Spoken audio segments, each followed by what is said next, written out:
Muitas coisas que não vivemos porque não temos maturidade. As coisas grandes e expressivas da nossa vida estão nos aguardando crescermos. Eu comecei a ler um livro do Drummond Lacerda que tem por título, Fora do Alcance das Crianças.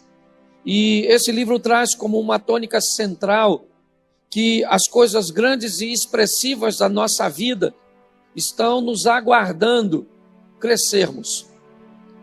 Está esperando, é como aquele pai ou aquele avô que pegou um pouquinho do recurso todos os meses e depositou numa caderneta de poupança, para que seu filho ou seu neto, ou quem quer que seja, quando fosse maior de idade, tivesse recursos. Aqueles recursos estavam sendo preparados ao longo de anos e anos, para que aquela pessoa, aquele indivíduo, quando crescesse, quando tivesse a maior idade, ele então estivesse apto para tomar posse daquilo que foi preparado ao longo de um bom período de sua vida. Da mesma forma nós entendemos, e eu gostei muito dessa tônica do livro Fora do Alcance das Crianças. Aliás, gostaria de recomendar uma leitura rápida, mas muito boa. Eu queria falar com vocês que Deus também trabalha desta forma.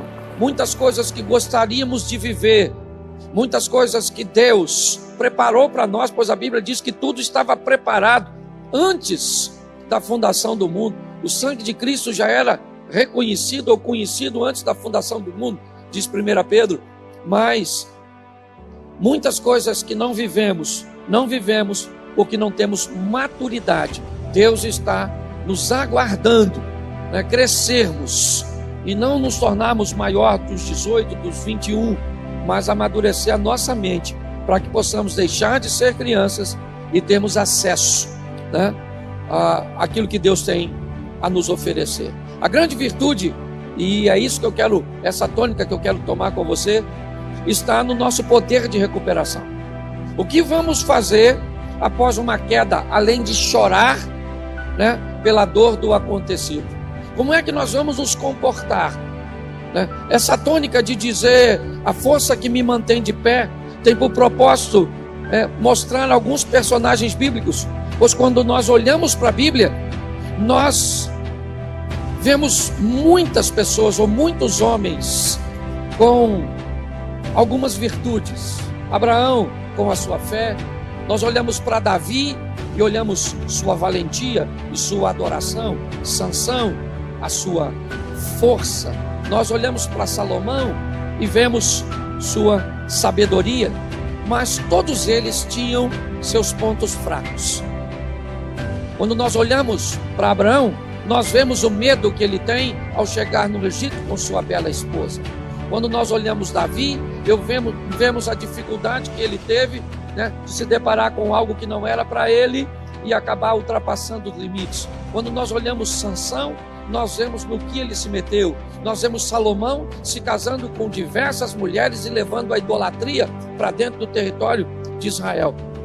Então, baseado em Davi, Abraão, Sansão e Salomão, nós podemos identificar uma coisa que eu acho que já vale a pena observar. Nós também temos o nosso ponto fraco. Descubra qual é o seu, e isso vai te facilitar bastante nesse processo de crescimento. Aprenda que mais que um ponto fraco, existe um ambiente em que esse ponto fraco aflora com mais facilidade. Então, mais que o ponto fraco, eu já sei onde eu sou fraco. Isso é muito importante. Mas é muito importante também você saber se existe um ambiente onde isso se manifesta ou se aflora, onde essa tentação consegue ficar maior que você. Ok? Isso pode acontecer, por exemplo, num bar. Isso pode acontecer, por exemplo, numa rede social. Isso pode acontecer com você na ociosidade, como pegou Davi, o tempo que os reis iam à guerra, ele estava ocioso nos corredores do palácio, nós podemos verificar que algumas pessoas enfrentarão ambientes sozinhos. Se ficar sozinho, se masturba. Se ficar sozinho, vê pornografia. Se ficar sozinho, sempre a solidão, às vezes, ela não é o seu ponto fraco. Ela é o ambiente onde o seu ponto fraco se manifesta.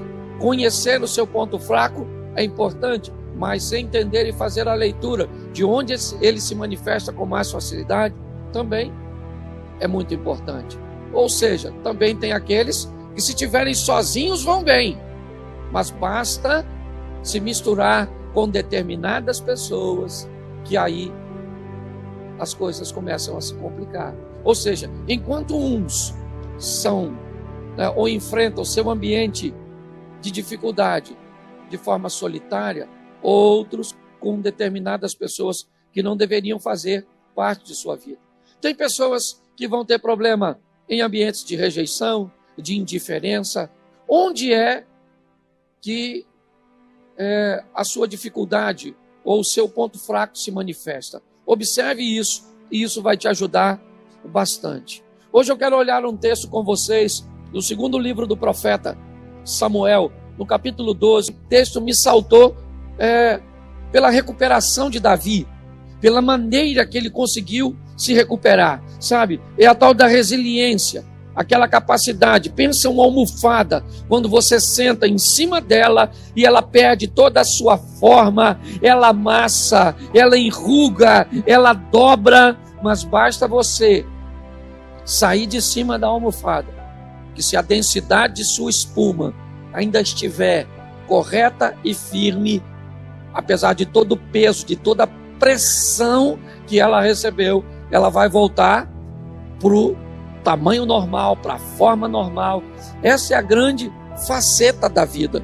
Depois de uma situação como essa, econômica, de saúde, de toda essa pressão emocional que estamos vivendo, nos apertando, você liga a televisão, morreram tantos, os dados estão aqui, a situação está difícil, amanhã é segunda-feira, a pressão, será que a empresa vai me demitir? E os meus recursos, e como funciona, as igrejas fechadas, a estrutura, e como é que eu vou sobreviver a todo esse aperto quando tudo isso passar? Pasme você. Muitas pessoas, no fim dessa história, não ficaram nem para ver o desfecho. Tiraram sua própria vida, se embotaram em meio a depressões, a síndrome do pânico.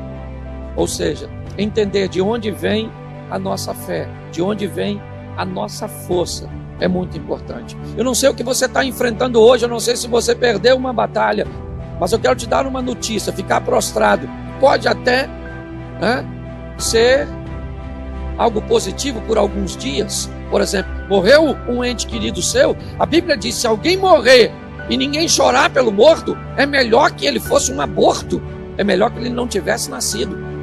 Então nós precisamos respeitar o luto, certo? E a dor da perda do que for. Você perdeu o seu emprego, vai chorar por ele por uma semana? Tá joia? Era um ambiente de trabalho que você estava acostumado, você interagia, era um ciclo de amizade, era um bom salário, era uma estrutura. O que é? Era uma casa que era grande, dava para você pagar, certo? E tinha toda uma estrutura. O que é que você perdeu? Seja o que for que você perdeu, você tem todo o direito de usar um tempo da sua vida para chorar pelo perdido. Primeiro, porque isso demonstra que há valor, que você sabe valorizar as coisas. Sejam pessoas, sejam animais, sejam objetos, ok? Todos eles, quando saem da sua vida, ele te dá o direito de sentir que partiu. Até pessoas ruins, quando saem da nossa vida, mesmo sendo ruins, às vezes deixam sentimentos bons. Então, se você vai chorar uma semana, tá joia, porque perdeu o emprego, show de bola. Agora, se você quer chorar um ano, aí vai ser difícil. Se você quer chorar um mês, 2, porque perdeu um ente querido, tá joia. Se você quer continuar até um pouco triste, introvertido, um pouco mais de tempo, também tá bom. Quem sou eu para determinar o tamanho de sua perda e de sua dor? Eu só preciso dizer que a sua vida continua. E você precisa aprender a se levantar. Quando tudo diria para você, fique prostrado, levante-se. Levante-se. Não esqueça o tema da mensagem, ok? A força que me mantém de pé.